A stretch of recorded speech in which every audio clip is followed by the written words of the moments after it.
There's a whole lot of news around artificial intelligence, so much that it's easy to just get so overwhelmed with the amount of news that's happening. In this video, I'm just going to be taking you through 3 posts that I shared this week. I'll leave the links below to my LinkedIn, but I'm just going to be walking you through those 3 posts and just generally having a look at what's happening in the world of AI. So I hope you'll enjoy this. So hi, my name is Sandra. Welcome to my channel. On this channel, I share everything I learn and build with AI. Let's go. So every year, the Nobel Memorial Prize in Economics is given to people who have helped us understand the world better. And this year, 3 men got the prize for their research around creative destruction. And you might ask, what's creative destruction? It's just when something changes, when something creative happens, and then it actually causes some destruction, but that destruction is not always bad. Think of it, for example, when the world changed from using horses to tractors in farming. There was obviously a whole lot of pushback from people thinking that they would lose their farms, they would lose their jobs, because now the tractor could do in a short space of time what would have needed 20 horses or 10 men to manage a farm. And now you only needed a tractor and a driver to do that very same work. So also think of it like, for example, when cars replaced carriages, and then people were thinking, how will this work and how will it fit in? And there were so many people with negative ideas and positive ideas. But look at us today. We've got the tractors, we've got the cars, and we're moving on. So that's the same thing. AI is the new tractor, if you want to call it that. AI comes with lots of efficiencies and positives, but also negatives. Like some of the negatives are, for example, the use of deep fakes, where you can use fakes to inappropriately or misrepresent someone, because now you can generate images or generate videos from images, or you can generate an image and show someone as being in a particular location that they've never set their foot in. So that can create some confusion. And that I've talked about this before around how the entry jobs are being lost to AI. Because, for example, Burger King here in Australia, they introduced artificial intelligence as the first point of contact for their customers. And there was a lot of pushback, because then people were complaining that teenagers would lose their opportunity to have a job and to learn life skills because they were being replaced by an AI system. And also just the fact that people just didn't like talking to a machine and not a human. They just felt like if it was a human, then I could order something really specific in my order, and they didn't trust the machine to do it. So there's all the growing pains of a new system being introduced. But at the end of the day, some of the positives with AI are the fact that research can now be done at such a fast pace. And that's really good news. Like, for example, in the health area, so much data can be researched, and you can get some really quick and fast solutions to big problems. And also just the fact that with using artificial intelligence, it just speeds up the way we work and how fast we work. So there's both positives and negatives, and that's what they call creative destruction.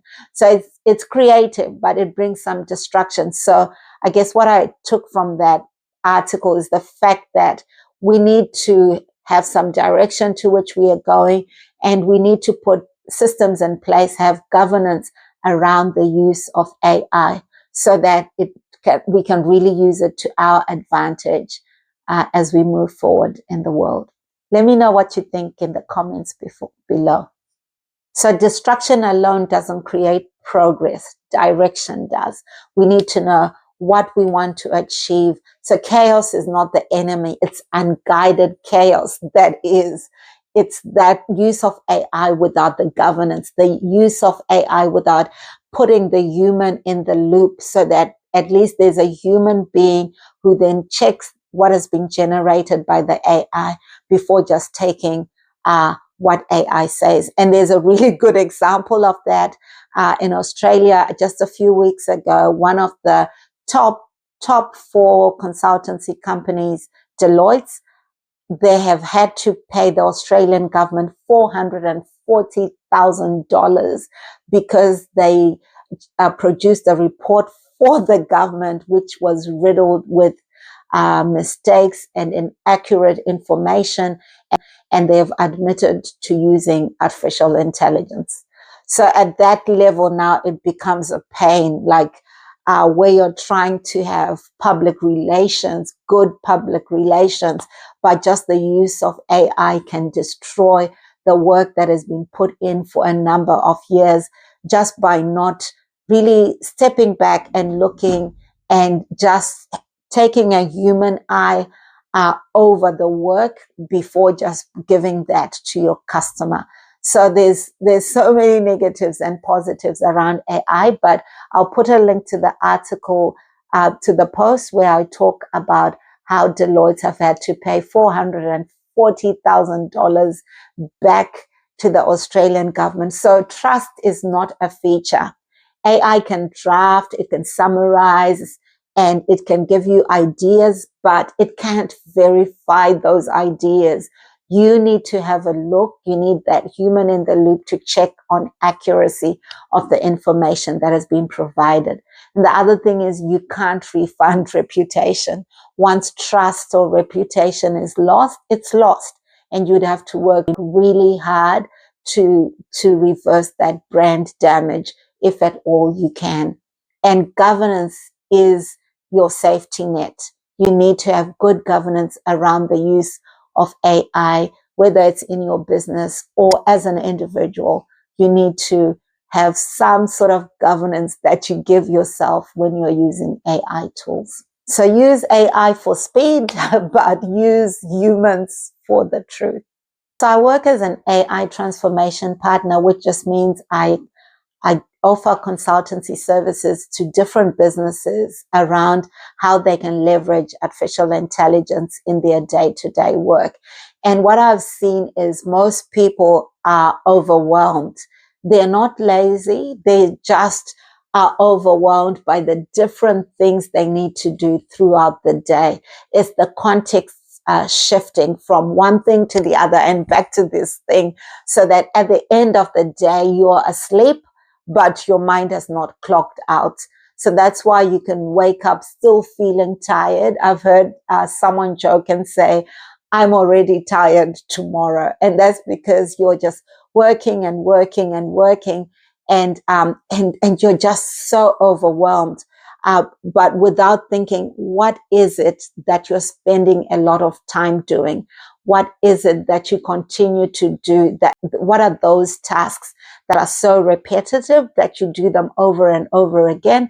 And can AI be a solution to some of those things that you're doing over and over and over again? So that's where AI automation comes in, where you could use AI to do, for example, do your social media posts, so that you're not sitting there and finding the content and loading it up on Facebook and then on TikTok and then on Instagram. You could use artificial intelligence automation tools to repurpose that material and get it across all social media platforms and save you time, so that you can do other things in your business or in your life. So when AI is done right, it just doesn't save you time, but it gives you that mental space back. So if you're tired of being tired, start asking yourself, what parts of my day drain me that I can get AI to handle? Whether it's writing articles for you. A really good example that I have, if you write blogs or even if you're an author, is just when you're out and about. For example, if you're out on a walk and some thoughts come to your mind, you can just really, even with ChatGPT, you can use the voice function and just talk to ChatGPT as those thoughts are coming into your head, and just say them out. And ChatGPT will keep a record of that. And then when you're back at home and sitting at your desk, you can then now look at your thoughts and use ChatGPT to help you to write that article or to write that web page based on your own thoughts. And the other thing that I've been doing is, even if I do use ChatGPT, like taking it from my own thoughts, or even if I'm using writing a post based on an article or a newspaper article that I've read, what I will do is I'll use ChatGPT to help me look at the main points from that article and write me a draft. And now I will add to that draft my personal experiences in that topic. So that really helps my articles to be more relatable and to make sense to my audience. So I hope you'll try that. But I just thought I'd share these 3 articles that really hit home for me this week. And as I said, I'll leave the links to my LinkedIn account where you can read my take on these 3 issues. So I'll see you next week, where we can look again at 3 topics of interest in the AI field. So until then, thank you for listening. Bye.